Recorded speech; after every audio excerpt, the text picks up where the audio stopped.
는 지난 그 민수기 말씀에서 좀 바꿔서 오늘 하루는 요한복음 21장의 말씀을 보겠습니다. 21장 15절부터 25절 말씀까지 보겠습니다. 한 목소리로 우리 같이 하나님의 말씀을 받겠습니다. 큰 소리로 같이 하겠습니다. 그들이 조반 먹은 후에 예수께서 시몬 베드로에게 이르시되 요한의 아들 시몬아 네가 이 사람들보다 나를 더 사랑하느냐 하시니 이르되 주님 그러하나이다. 내가 주님을 사랑하는 줄 주님께서 아시나이다. 이르시되 내 어린 양을 먹이라 하시고 또 두 번째 이르시되 요한의 아들 시몬아 네가 나를 사랑하느냐 하시니 이르되 주님 그러하나이다. 내가 주님을 사랑하는 줄 주님께서 아시나이다. 이르시되 내 양을 치라 하시고 세 번째 이르시되 요한의 아들 시몬아 네가 나를 사랑하느냐 하시니 주께서 세 번째 네가 나를 사랑하느냐 하심으로 베드로가 근심하여 이르되 주님 모든 것을 아시오매 내가 주님을 사랑하는 줄을 주님께서 아시나이다. 예수께서 이르시되 내 양을 먹이라. 내가 진실로 진실로 네게 이르노니 내가 젊어서는 스스로 띠뛰고 원하는 것으로 다녔거니와 늙어서는 내 팔을 벌리리니 남이 내게 띠띠우고 원하지 아니하는 곳으로 데려가리라. 이 말씀을 하심은 베드로가 어떠한 죽음으로 하나님께 영광을 돌릴 것을 가리키심이로라. 이 말씀을 하시고 베드로에게 이르시되 나를 따르라 하시니 베드로가 돌이켜 예수께서 사랑하시는 그 제자가 따르는 것을 보니 그는 만찬석에서 예수의 품에 의지하여 주님을 파는 자가 누구니까 묻던 자더라. 이에 베드로가 그를 보고 예수께 여짜오되 주님 이 사람은 어떻게 되겠사옵나이까?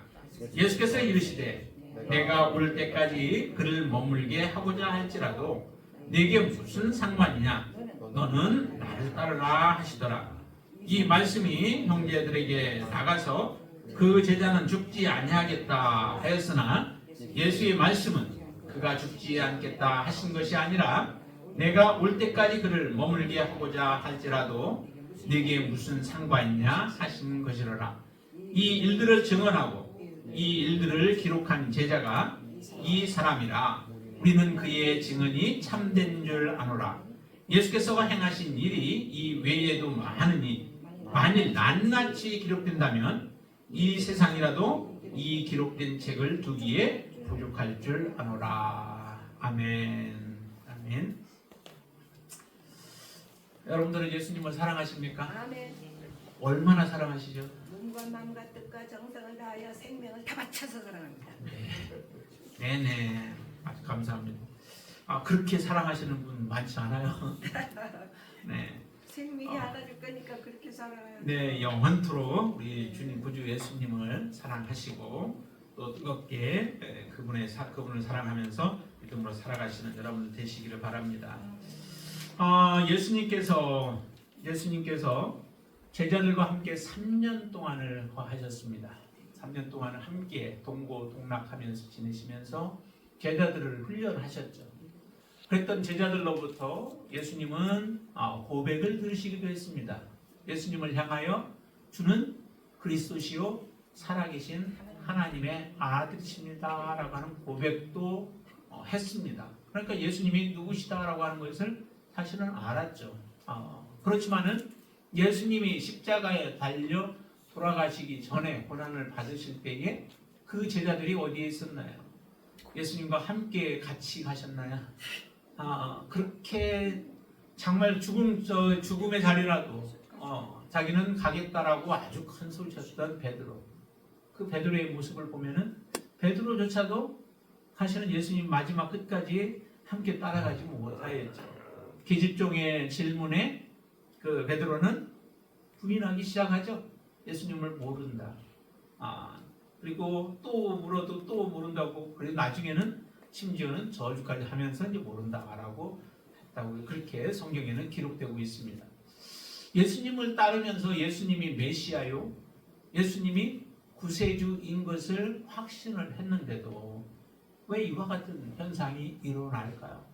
왜 이렇게 처참하게 그 예수님의 십자가 앞에서 지시는 예수님은 담대하게 한 걸음 한 걸음 그렇게 걸어가고 계신데도 제자들은 뒷걸음질 치고 오히려 그 입술에는 예수님을 부인하는 말들을 하게 될까요? 참 그것이 우리에게 다시 한번 오늘 부활절을 계기로 해서 여러분들 안에 분명한 고백으로 하나님 앞에 드려질 수 있게 되기를 바라고, 또 고백한 그대로 여러분들이 사셔서 정말 하나님 앞에 기쁨이 되어지고 영광이 되어지는 삶을 살아가실 수 있게 되기를 바랍니다. 사람들이 예수 그리스도의 부활을 믿지 못하는 이유가 무엇일까? 한번 그렇게 생각하면서 한번 찾아봤습니다. 그랬더니 AI가 대답하기를 세 가지로 이제 얘기가 나왔는데, 그 하나가 뭐냐면 예수가 부활했다라고 하는 증거가 부족하다라고 하는 그런 대답을 하더라고요. 근데 그 증거는 성경에서 증거를 하고 있죠. 그러니까 성경 외에서 다른 데에서 그 증거를 찾기가 어렵다라고 하는 이유 때문에 예수님을 믿지 못하겠다라고 하는 것이죠. 근데 성경은 어떤 건가요? 성경에서 증거하고 있으면 사실은 그게 참인 것이죠. 네, 성경은 1.1핵도 그냥 없어지지 아니하고 다 이루시겠다라고 주님은 말씀을 하셨죠.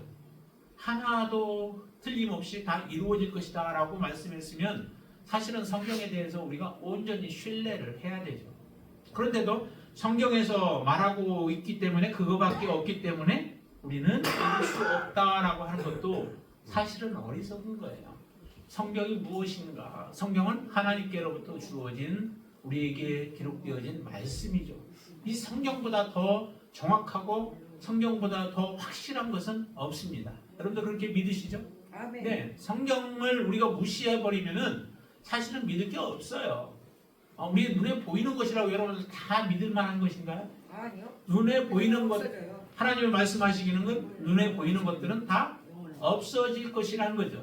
영원한 게 있을까요? 없어요. 돌이라고 해서 돌이 항상 그렇게 하고 있을까요?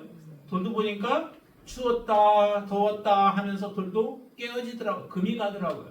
그러면서 자갈로 변화되고 또 자갈은 모래와 같은 것들로 자꾸 세월이 가면서 변화가 되어지죠. 이렇게 변화가 되어져 아주 듬직하게 오래 있을 것 같은데도 그와 같은 모습이 되어진다는 거예요. 이 세상에 있는 눈에 보이고 우리가 발을 디디고 살아가는 이 지구조차도 하나님은 표현하기를 이제 그 풀과 같이 다 체질과 같이 다 헤어질 것이다 라고 말해요. 우리로 두르고 있던 저 하늘조차도 두루마리처럼 말려져 버릴 것이다 라고 성경은 말씀을 하시죠. 우리는 무엇을 믿을 것인가? 누구의 말을 믿을 것인가? 어떤 것을 믿을 것인가? 라고 하는 것을 결정하셔야만 우리의 믿음의 길을 계속해서 걸어갈 수 있게 되어지죠. 성경에서 제시하는 것을 믿는 것은 결코 우리가 어리석은 행동이 아닙니다. 그리고 헛된 일이 아니에요. 가장 확실한 것이 바로 성경에서 우리에게 약속하고 있는 것을 여러분들이 주장하시고 그것을 믿고 그것을 의지하며 살아가시게 되어질 때 여러분들의 걸음은 헛되지 아니하고 실족치 않게 되어질 줄로 믿습니다. 그런 확신을 가지세요. 또 하나 이제 얘기하는 것이 뭐냐면은 자연 법칙에 어긋난다라고 하는 거예요. 부활이라고 하는 게. 여러분들 부활의 모습을 설명사실은 할 수는 없죠. 예, 자연적으로 우리가 일시적으로 이렇게 설명할 수는 없어요. 왜냐하면은 이 땅에서 되어지는 것들은 다 생명이 있는 것에서 생명이 없는 것으로, 또 살아 있는 것에서 죽은 것으로, 죽은 것은 더 부패해져 가고 하는 모습으로 다 이렇게 되어지죠. 그러니까 에너지가 있는 것에서 에너지가 없는 것으로 변화되어지는 게 자연의 법칙들이에요. 그런데 죽은 시체가 또 썩은 사람이 다시 생생하게 살아있는 존재로 바뀌어진다라고 하는 게 자연의 법칙에는 사실은 우리가 경험하고 우리가 살고 있는 이 세계 안에서는 그게 불가능하죠.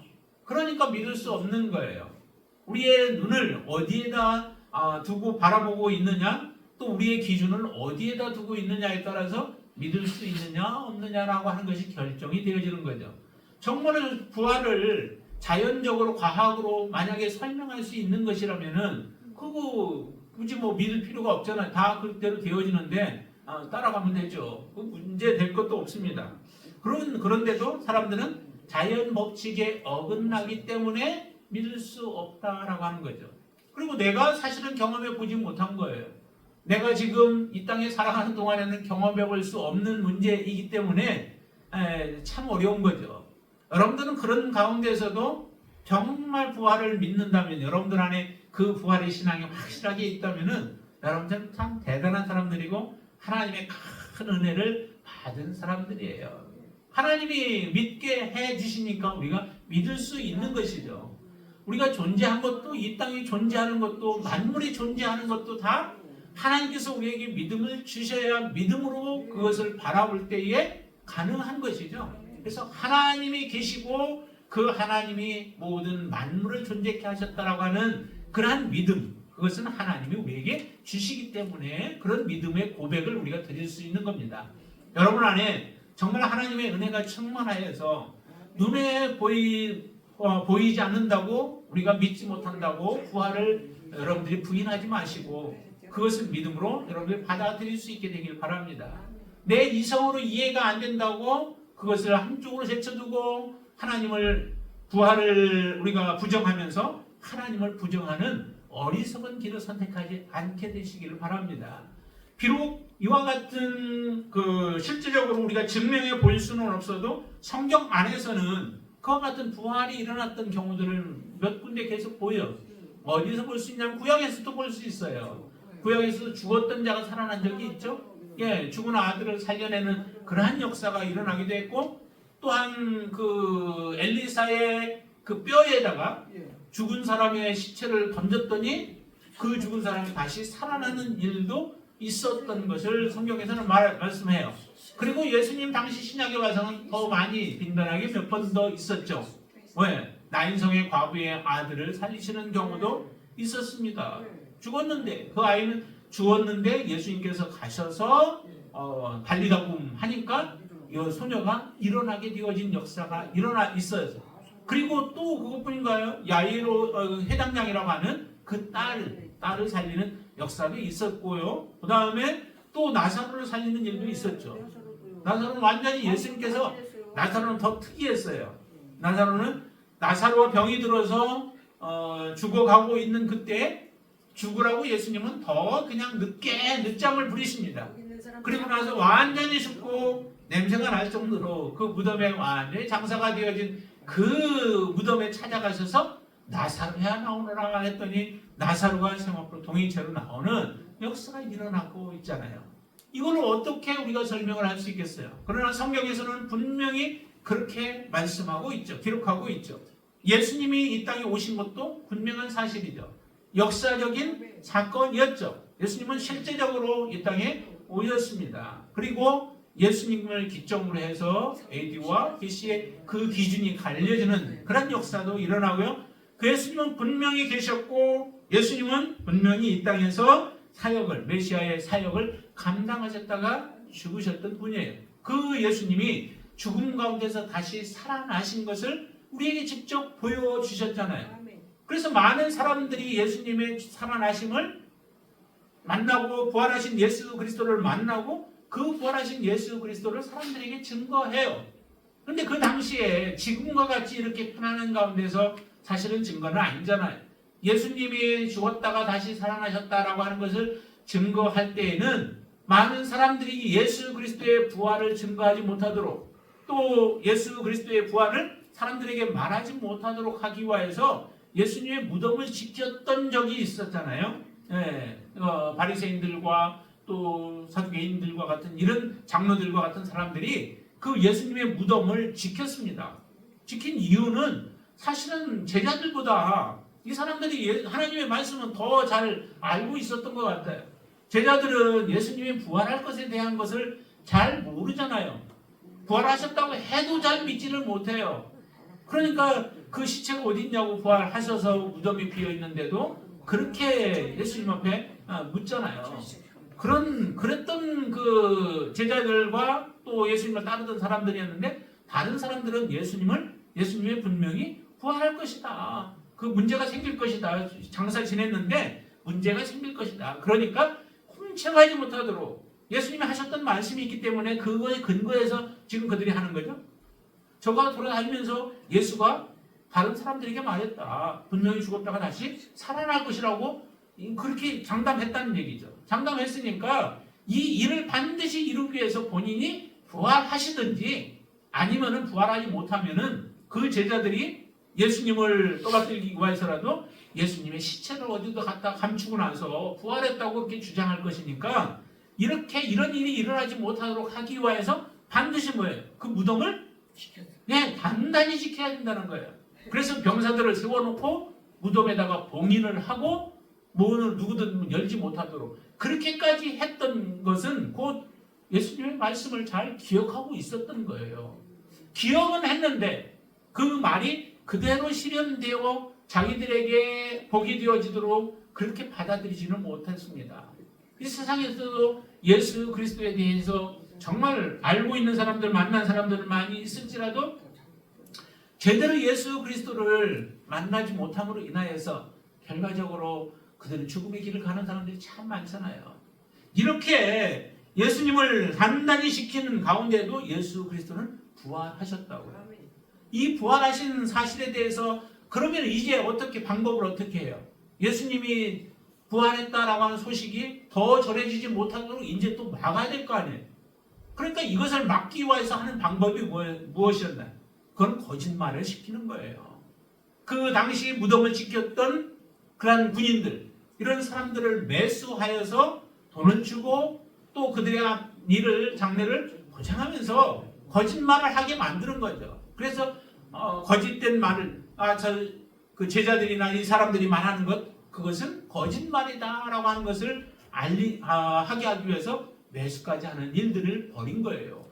그런 가운데서도 예수 그리스도의 부활이 증거되어지고 죽었다가 살아났다고 하는 그 말들이 전해질 때에 사람들은 얼마나 예민하겠어요.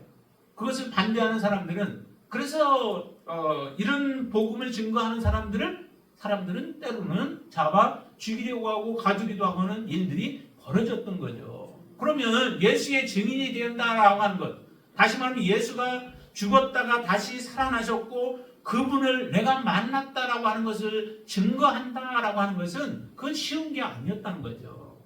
그것을 증거하는 것은 곧 심지어는 자기의 목숨을 내어놓고 증거해야 하는 상황 가운데 놓인 겁니다. 이런 상황 속에서 복음을 증거하는 것은 정말로 자기의 온전한 믿음의 고백이 담기지 않으면 이와 같은 일들을 행할 수 없게 되어지죠. 그런데도 그 소식이 증거되어진 겁니다. 그것은 예수님을 만난 사람은 전하지 않고는 견딜 수 없었던 거죠. 예수님이 죽으시는 것을 못 박혀서 십자가에서 죽으시는 것을 보고 그리고 그분이 무덤에 장사된 것까지 다 보았던 사람이 다시 예수 그리스도가 살아계신 그 모습을 보는 것은 그들의 인생 가운데서 놀라운 경험이 되어진 거예요. 여러분들의 놀라운 경험을 한 것들은 잘 여러분들도 잊혀지지 않잖아요. 그리고 이것은 놀라운 것은 같이 좀 나누고 싶은 마음이 있잖아요. 그래서 이 사람 저 사람 붙들고 이야기하는 거예요. 그것을 얘기하는 데는 사실은 두려움이 없죠. 그것에 대해서 위협을 누가 하지도 않아요.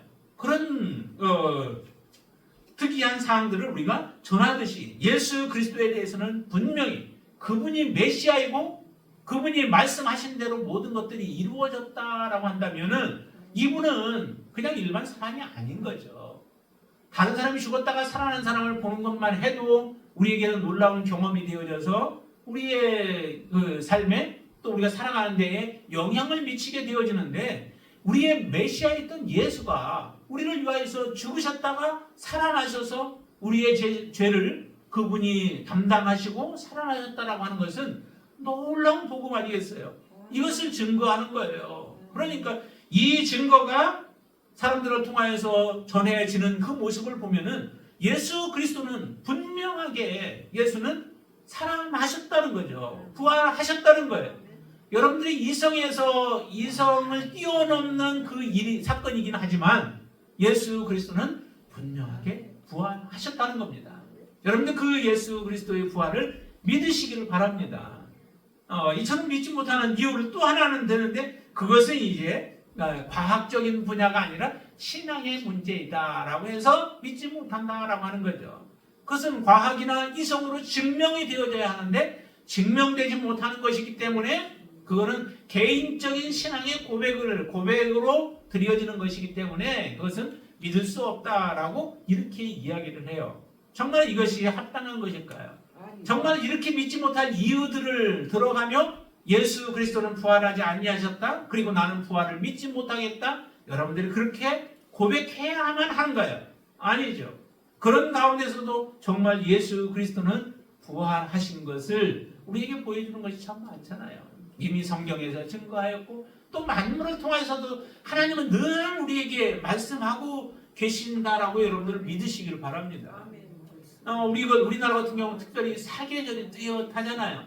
봄, 여름, 가을, 겨울 조금 이제 흐려지기는 하긴 하지만은 그래도 이런 것들을 통해서 무엇을 보냐면은 모든 게 거의 겨울이 되면 죽은 것과 같은 그런 모습으로 때로는 위에 있는 나무들은 땅 위로 올라온 것들은 죽는 것들도 많이 있잖아요. 그렇게 있는데 그것이 다시 내년에 보면 다시 한 해가 지나고 나면 다시 또 살아나는 모습들을 우리에게 보여줘요.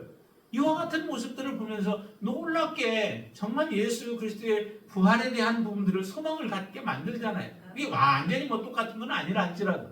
그리고 우리의 몸도 보세요. 몸도 어디가 상처가 나면 어떻게 해요? 그냥 그대로 있나요? 그 몸들이 다시 회복이 되어져요. 그래서 그 몸을 다시 갖춰요. 약간 상처가 또 보이는 부분들도 있지만은 요즘은 이제 아주 의술이 발달해가지고 상처 하나 나타나지 않도록 귓구매기도 하고 하는데 정말 이처럼 우리를 복원하는 능력이 생겨지죠. 썩었던 그 부분인데 그 부분이 완전히 다시 회복되어지는 이런 역사들을 이루시는 모습들을 보면은 정말 우리가 믿어야 할 이유들이 더 많이 있고 또 믿어야만 우리는 살아날 수 있는 거죠. 그런데도 사람들은 이 예수 그리스도를 믿지 못하는 거예요. 제자들조차도 잘 믿지를 못했던 거예요. 예수님께서 이 땅에 특별히 육신을 입고 오신 예수 그리스도, 육신 하나님이신데 하나님이 육신을 입고 오셨대요. 그러니까 이게 참 믿어지지 않는 거죠. 신화에서는 그런 모습들이 있잖아요. 신화에서는 그래서 신이 사람이 되어지는 이런 모습들, 그런 모습들을 보여주지만은 실제적인 부분에 있어서 하나님이 육신을 입고 이 땅에 오신 경우가 참으로 없잖아요. 그러다 보니까 사람들이 예수 그리스도를 참 받아들이기가 힘든 거예요. 그래서 제자들조차도 예수님과 3년 동안을 거하며 같이 지내며 말씀을 들으며 하늘나라의 말씀을 들으면서 지내왔는데도 불구하고 제자들이 예수 그리스도를 잘 믿지는 못하는 겁니다. 예수님의 말씀하신 대로 예수님은 부활하셨어요. 그런데도 제자들은 기억을 못하잖아요. 자, 한번 보실까요? 9절 말씀, 20장 9절 말씀 한번 보실까요? 9절 한번 같이 읽어봅시다. 20장 9절 말씀. 그들은 성경에 그가 죽은 자 가운데서 다시 살아나야 하리라 하신 말씀을 아직 알지 못하더라 라고 그러죠. 성경에 그가 죽은 자 가운데서 다시 살아나, 이거는 이제 구약 성경을 얘기하겠죠. 당시에는 지금 신약은 완성되지 않은 상태니까. 그래서 구약 성경에 다시 살아나야 하리라 라고 하는 말씀들을 하셨음에도 불구하고 하신 말씀을 아직 알지 못하더라. 그러니까 주님이 말씀하셔도 말씀을 제대로 깨닫지는 못하는 거예요. 오늘 본문에서도 보면은 베드로가 그러잖아요. 자, 22절 말씀 한번 보세요. 22절. 예수께서 이르시되 내가 올 때까지 그를 머물게 하고자 할지라도 내게 무슨 상관이냐? 너는 나를 따르라 하시더라. 이게 무슨 얘기예요? 베드로가 예수님께 물었죠? 누구를 보고 물었냐면은 예수님의 품에 의지했던 자, 다시 말하면 요한복음을 기록한 자, 요한을 보고 베드로가 묻는 거예요. 자기는 베드로에게는 예수님께서 말씀하기를 너는 이 젊을 때는 네 멋대로 돌아다니면서 네가 하고 싶은 대로 했지. 근데 늙으면 그렇게 못할 거야. 너는 앞으로 거기에 보니까 늙어서는 내 팔을 벌리리니 18절에 남이 내게 띠띠우고 원하지 않냐는 곳으로 데려가리라 이런 말씀을 하시는 거예요.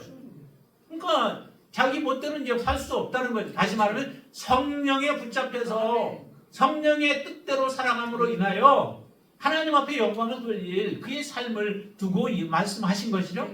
그런데 이제 자기는 팔을 벌리게 되어지고 띠띠우고 원하지 않냐는 곳으로 데려간다라고 하는 이런 말들을 들으니까 조금 그렇잖아요. 그러니까 이제 그 요한을 두고서 하는 얘기가 그럼 쟤는 좀 어떻게 될까요? 하고 요한을 묻는 거예요. 그랬더니 예수님이 하신 말씀이 뭐라고 그래요? 너는 내게 그게 무슨 상관이야? 저 요한을 내가 마지막 다시 올 때 그때까지 살려두든 죽이든 뭘 하든 내게 무슨 상관이야? 예수님께서 그렇게 말씀하신 거예요. 그거를 이제 어떻게 받아들여요? 그거를 가서 얘기했더니 이 말을 어떻게 해요? 23절 이 말씀이 형제들에게 나가서 그 제자는 죽지 않겠다 하였으니 예수님의 말씀은 그가 죽지 않겠다 하신 것이 아니라는 거죠. 내가 올 때까지 그를 머물게 하고 할지라도 내게 무슨 상관이냐 이렇게 말씀하는 거예요. 그러니까 너와 내가 가야 할 길과 그 요한이 가야 할 길이 달라.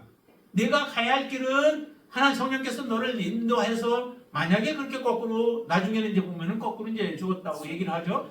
그렇게 해서 거꾸로 죽게 하든 내가 갈 길이 있고 요한이 갈 길이 있어. 요한이 안 죽겠다는 얘기가 아니야. 이제 이 말씀을 하신 건데 사람들은 이처럼 오해를 하는 거예요. 그게 명확하잖아요. 말씀도 실질적으로 그렇잖아요. 그런데도 성경을 오해하듯이 제자들도 하나님의 말씀을 보는데 그 눈이 열리지 아니하면은 이렇게 오해할 수밖에 없다는 거죠. 예수님께서 죽으실 것에 대해서 말씀하셨는데 베드로는 어떤 반응을 보였어요? 내가 이제 십자가에 져야 되고 그 다음에 고난을 당해야 되고 한다고 하니까 베드로는 예수님을 극구 말리잖아요. 예수님을 책망하는 거예요. 그렇게 되면 안 되죠. 왜요? 지금까지 우리가 예수님을 따라다니는 것은 우리를 해방시킬 메시아로 알고 있는데 예수님이 십자가에 죽으시고 고난을 당해? 그러면 안 되지. 우리는 그럼 뭐가 돼? 이제 이런 입장인 거예요. 그러면서 예수님을 책망하는 이 모습들을 보이는 그것은 구약에서 말씀하셨던 그 길들이 아니죠. 주님이 가야 할 길이 아니죠. 그러니까 구약을 제대로 알지 못하는 겁니다. 구약의 정신을 제대로 이해하지 못하는 거예요. 그때까지만 해도. 그러니까 예수님이 어떠한 죽음을 이 땅에서 죽어야 하고 어떤 길을 가야 하는지를 알지 못하는 가운데서 하나님을 잘못 오해하고 믿고 있었던 거예요. 여러분들 안에도 이와 같은 일들이 얼마든지 벌어질 수 있는 거죠. 내가 하나님의 말씀을 다 알아. 하나님의 말씀을 다 끝까지 외우고 있어. 뭐 한다 할지라도 우리가 하나님의 말씀을 제대로 알지 못하면 이와 같은 반응들이 나타날 수 있다라고 하는 거죠. 그래서 그렇게 알지 못하면은 결과적으로 예수님이 하시는 일들에 대해서 그리고 육체를 입고 이 땅에 오신 예수 그리스도를 제대로 볼 수 없게 되어지는 일들이 벌어지게 되어지는 겁니다. 예수님이 정해지신 길이고 이 길을 반드시 걸어야 하고 이 길을 걸을 때에 예수님을 따라오는 사람들을 예수님께서도 동일하게 예수님이 하신 일들과 같이 그와 같은 놀라운 축복의 길로 인도하신다라고 하는 것을 분명히 믿는다면은 사람들은 예수님에 대해서 두려워하지 않고 십자가를 지는 것에 대해서 두려워하지 않고 그 길을 같이 따라갈 수 있고 인정할 수 있는 것이죠. 믿지 못하기 때문에 예수 그리스도가 가는 길이 사실은 그 당시에 볼 때는 참으로 창피하게 보였고 그 길이 가서는 안 될 길을 가고 억지로 사람들에게 이런 고난을 당하는 것들이 곧 내게도 그대로 닥칠 것에 대한 두려움들을 가지면서 주님을 부인하게 만들었던 일들 아니겠습니까? 그러나 이것이 이제 바르게 성경을 통하여서 우리가 바른 신앙을 갖게 되어지면은 그게 이제 하나님 앞에 온전한 모습으로 우리가 서게 되어지죠. 자, 여기에 보면은 베드로에게 이제 3번 질문하는 내용이 나오죠. 예수님께서 조반을 다 먹이셨습니다. 지금 이때는 예수님이 몇 번째 나타났냐면 3번째 나타난 상태였었죠. 예수님께서 부활하신 이후에 제자들에게 나타났어요. 한 번은 문을 꽁꽁 닫고 있어요. 그런데 그 가운데서 특별히 도마는 없었죠. 도마는 없는 가운데 두려워. 사람들이 두려운 거예요. 제자들 굉장히 두려움 속에 식사했었죠. 그러니까 문을 꽁꽁 닫고 그 가운데서 제자들이 있을 때 예수님이 부활하신 몸으로 그곳에 나타나셔서 제자들에게 자신의 모습을 보여주신 것이죠.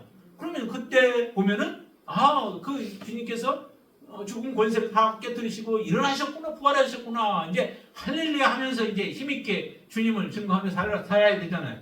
그런데도 그 다음에 또 이제 예수님이 또 한 번 더 보여주세요. 그때는 언제나 도마가 이제 참여한 때에 그때 보여주시게 되어지죠. 자, 그게 어디서 나오냐면 20장에 한번 보세요. 20장 24절부터 보면은 거기 두 번째 나타났을 때죠. 12제자 중에 하나로서 디두무라 불리는 도마는 예수께서 오셨을 때 함께 있지 아니했다. 그래서 이 도마를 위해서 특별히 예수님이 더 오신 거죠. 자, 25절 같이 한번 읽습니다. 다른 제자들이 그에게 이르되 우리가 주를 보았노라 하니 도마가 이르되 내가 그의 손의 못자국을 보며 내 손가락을 그 못자국에 넣으며 내 손을 그 옆구리에 넣어보지 않고는 믿지 아니하겠노라 하니라. 그때 이제 여드레를 지나서 제자들이 다시 집안에 있을 때 그때 예수님께서 오시게 되죠. 문들은 닫혀 있고 그때 주님이 나타나서 너희에게 평강이 있을지어다 말씀하십니다. 그리고 나서 손가락을 이리 내밀어 내 손을 보고 내 손을 내밀어 내 옆구리에 넣어보라. 그리하여 믿음 없는 자가 되지 말고 믿는 자가 되라 라고 말씀하세요. 그때 이제 이 도마가 완전히 깨어져서 예수님은 이제 믿게 되어지죠. 예수님 부활하셨구나 라고 하는 것을 믿게 되어야 돼요.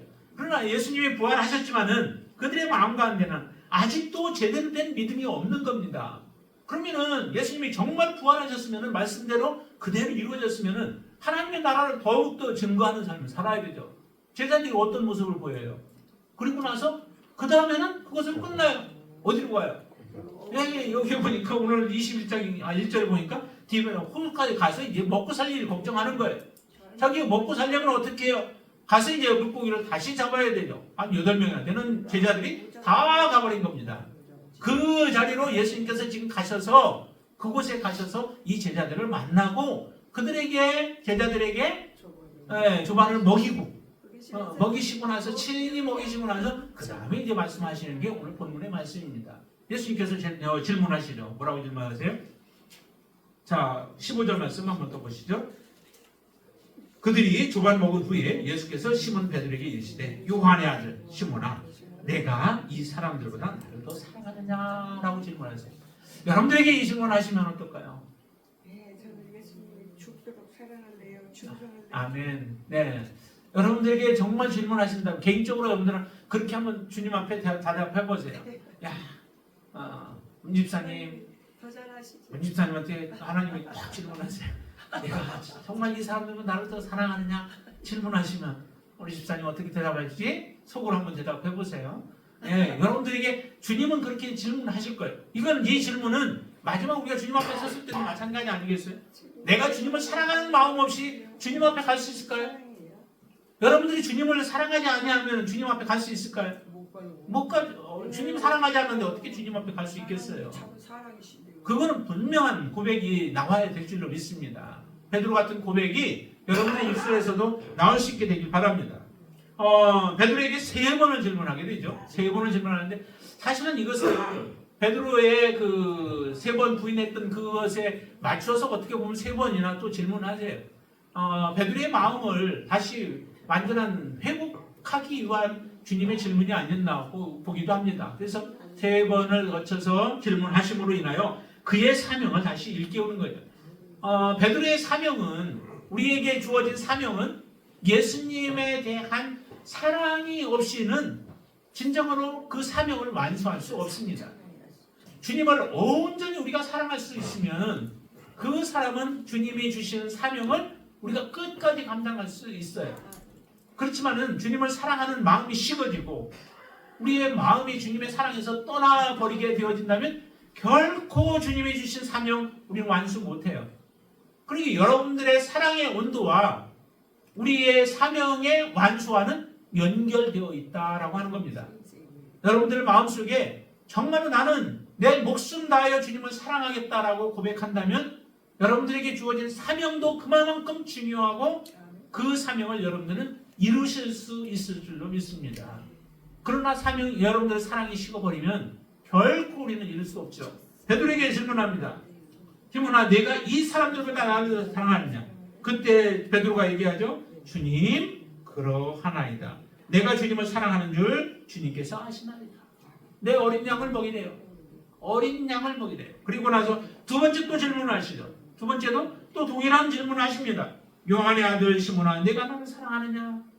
그때 베드로 또 얘기하죠. 주님, 그러하나이다.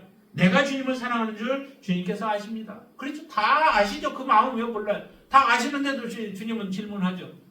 우리의 속에 있는 것들을 입술을 통해서 우리가 고백하는 것 또 다른 모습이에요. 예, 고백을 해야 그것이 더 확실하게 우리를 인도하고 이끌어 갈 수도 있죠. 여러분들 마음속에 다짐만 했는데 다른 사람 앞에서나 누구의 앞에서 내가 그것을 입술로 드러내지 않으면은 그 다짐했던 것들이 그냥 사그르르 무너질 때가 많아요. 그러나 일단 뱉어놓으면 비록 사람이라 할지라도 그 사람을 의식하여서 우리가 더 그것을 이루려고 노력하게 되어지죠. 근데 주님 앞에서 다시 고백했어요. 3번씩이나 부인했던 베드로가 다시 주님을 사랑하겠다고 고백을 해요. 그리고 마지막 3번째도 또 질문하시죠. 그때 주님 모든 것을 아시오매 내가 주님을 사랑하는 줄을 주님께서 아시나이다 라고 고백을 해요. 근데 주님의 사랑은 처음에 아가페에서 시작해서 나중에는 형제를 사랑하는 것처럼 그럼 그렇게 나를 사랑하겠느냐 질문해요. 전 그 정도 내가 이전에는 장담하여서 아가페 사랑으로 주님을 사랑할 것 같이 그렇게 고백을 했었는데 근데 그거 보니까 하나님의 도우심이 아니니까 한순간에 무너져 버리는 거예요.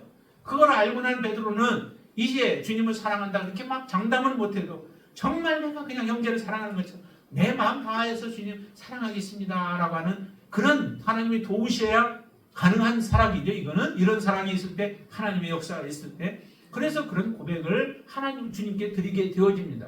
그때 주님은 뭐라고 그래요? 마지막으로 네가 나를 따르라 라고 하는 거죠. 내 양을 먹이라 라고 하시면서 마지막에는 나를 따르라 라고 말씀하세요. 주님을 진정으로 이제 정말 따르게 되어요. 이전에 3년 동안은 참 많은 훈련들을 했지만은 그것까지는 사실은 부족해요. 그래서 이렇게 완전히 회복시켜 주시고 나서 그 다음에 성령께서 그 가운데 임하시자 이제 온전한 사역을 감당하게 되어지는 겁니다. 자기의 목숨을 가리지 않고 하나님 앞에 순종할 수 있는 자로 세워진 줄로 믿습니다. 여러분들의 입술의 고백, 마음에 여러분들이 하나님을 사랑하는 마음이 있고 입술의 고백이 있고 그 가운데서 성령께서 여러분들을 주장하시면 여러분들도 동일하게 하나님 사용하여 주실 줄로 믿습니다. 베드로를 이렇게 사용한 것처럼 우리도 똑같이 사용한다? 아니에요. 여러분들은 여러분들대로 하나님은 사용하실 줄로 믿습니다. 베드로는 그렇게 순교하게 하셨지만은 또 사실 그 요한 같은 경우는 그러지는 않았죠. 순교하지는 않고 마지막까지 하나님 앞에 요한계시록을 쓰면서 하나님 앞에 귀한 모습으로 또 쓰임받게 하셨습니다. 여러분들도 이렇게 마지막까지 내가 주님 놓지 않고 주님이 우리의 손을 붙들어주고 우리가 쓰임을 받을 수 있으면 그건 바로 우리가 승리한 믿음의 인생인 줄로 믿습니다. 하나님께서 그렇게 여러분들을 사용하기를 원하여서 지금 부르셔서 여기까지 온 줄로 믿습니다. 앞으로도 여러분들이 더욱더 이 부활의 신앙 가지고 예수 그리스도를 육체를 가지고 이 땅에 오신 예수 그리스도를 분명하게 여러분들이 믿고 그분은 나의 구세주요 나를 구속하실 분이요 나의 모든 죄를 용서하시고 나를 하나님 앞에 바르게 세우시는 분이심을 믿고 여러분들의 믿음으로 그렇게 살아가시게 되길 바랍니다. 오늘뿐만 아니라 1년 내내 주님 앞에 믿음으로 승리하는 귀한 삶을 살아가시는 저와 여러분 되시기를 주님의 이름으로 축원을 드립니다. 기도하겠습니다. 할렐루야. 좋으신 아버지 하나님 감사합니다. 예수 그리스도를 알되 우리가 분명하게 알게 하여 주시옵소서. 예수 그리스도를 알기 위해서는 우리가 성경을 분명히 또 알아야 합니다. 하나님 성경을 알 때 육체로 이 땅에 오신 예수 그리스도를 분명하게 우리가 알게 되어지고 성경을 우리가 분명히 믿을 때에 이 땅에 육체를 입고 오신 예수 그리스도를 우리가 믿게 되어지며 성경의 말씀대로 하나님의 말씀을 우리가 사랑하게 되어질 때에 예수 그리스도 특별히 육체를 입고 이 땅에 오셔서 패한 것 같고 실패한 것 같고 또 그의 모든 계획들이 이루어지지 못한 것 같으나 그러나 하나님의 오묘하신 진리 안에서 하나님의 능력으로 다시 부활케 하신 예수 그리스도를 우리가 분명하게 받아들이고 그 부활의 신앙으로 우리도 승리하는 믿음을 갖게 되어질 줄로 믿습니다. 이런 능력 있는 삶을 살아갈 수 있도록 우리 사랑하는 성도들을 인도하여 주시옵소서. 예수님의 이름으로 간절히 기도드리옵나이다. 아멘.